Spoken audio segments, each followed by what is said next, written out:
Hi friends, எல்லாருக்கும் வணக்கம் and welcome to CookPot channel. இன்னைக்கு நம்ம CookPot channelல சுண்டல் கட்லெட் எப்படி பண்றது பார்க்கலாம். சுண்டல் கட்லெட் பண்றதுக்கு ஒரு panல 2 டேபிள்ஸ்பூன் எண்ணெய் சேர்த்திக்கங்க. எண்ணெய் சூடானதும் அதில் 1 கப் அளவுக்கு நான் பெரிய வெங்காயத்தை நறுக்கி வச்சிருக்க பொடி பொடியா அதையும் சேர்த்திக்கலாம். வெங்காயம் கொஞ்ச நேரம் வணங்கட்டும்.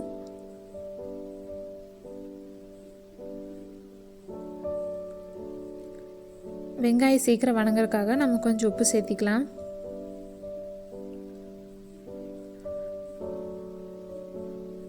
இப்போ இதில் நாம் 1 கப் அளவுக்கு முட்டைக்கோசை பொடி பொடியாக நறுக்கி வச்சுருக்கேன், அதையும் சேர்த்திக்கலாம்.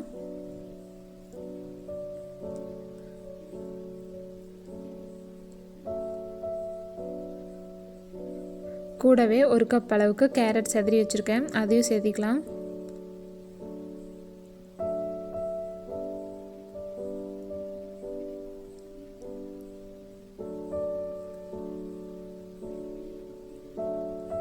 காய் நல்லா வேகட்டும்.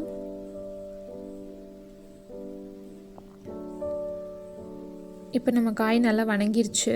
இதை இப்போ ஸ்டவ் ஆஃப் பண்ணிவிட்டு இறக்கி வச்சாலாம் இது கொஞ்ச நேரம் ஆறட்டும். இப்போ ஒரு பவுலில் 200 கிராம் அளவுக்கு வேக வச்ச சுண்டல் எடுத்திருக்கேன். இதை நாம் நல்லா பொடிச்சு வச்சுக்கலாம்.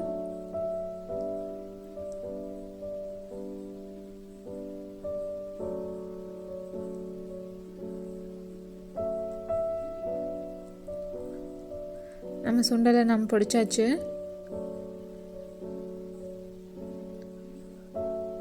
இப்போ நம்ம இதில் நான் 3 பெரிய உருளைக்கிழங்கை வந்து வேக வச்சு வச்சுருக்கேன், அதையும் சேர்த்தி அதையும் பொடிச்சு வச்சுக்கலாம். கூடவே நம்ம வணக்கி வச்சுருக்க காய்கறிகளும் சேர்த்திக்கலாம்.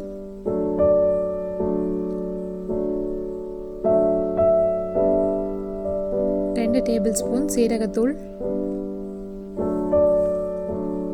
1 table spoon garam masala, 1 table spoon மிளகாய்த்தூள்,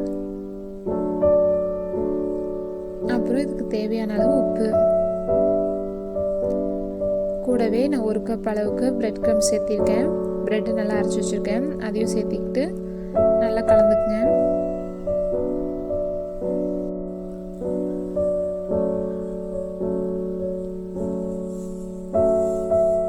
இப்போ நம்ம ஒரு பவுல் எடுத்துக்கங்க. அதில் 50 கிராம் அளவுக்கு கடலை மாவு எடுத்துருக்கேன். நீங்கள் வேணாலும் மைதா மாவு எடுத்துக்கலாம். இதை தண்ணி ஊற்றி கலக்கிக்கலாம்.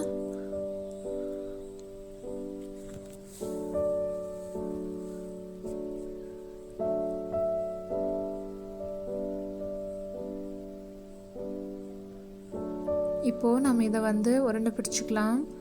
நம்மளுக்கு எந்த ஷேப்பில் வேணுமோ அந்த மாதிரி பண்ணிக்கலாம். நான் ரெக்டாங்குலர் ஷேப்பில் பண்ணியிருக்கேன். இப்போ இதை நாம் கலக்கி வச்சுருக்க கடலை மாவில் ஒரு கோட்டிங் பண்ணிக்கலாம்.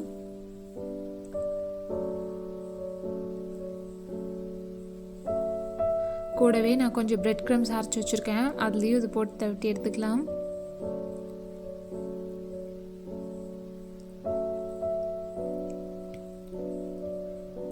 இப்போது ஒரு பேனில் 1 கப் அளவுக்கு எண்ணெய் வந்து சூடு பண்ணி வச்சுருக்கேன், அதில் போட்டுடலாம். மிதமான சூட்டில் வச்சு இதை வணக்குங்க கட்லெட்டை, இல்லைன்னா உங்களுக்கு சீக்கிரம் அது கருகிரும். நல்லா கோல்டன் ப்ரௌன் கலர் வர அளவுக்கு நீங்கள் வந்து இதை வந்து வேக வைக்கணும்.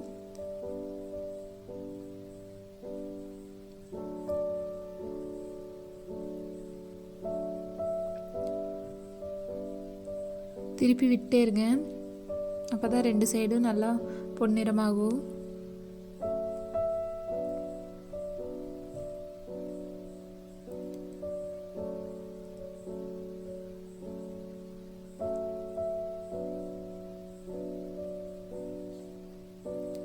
அவ்வளோதான். இப்போ நம்ம கட்லெட் வெந்துச்சு. இதை நம்ம இப்போ எடுத்துடலாம்.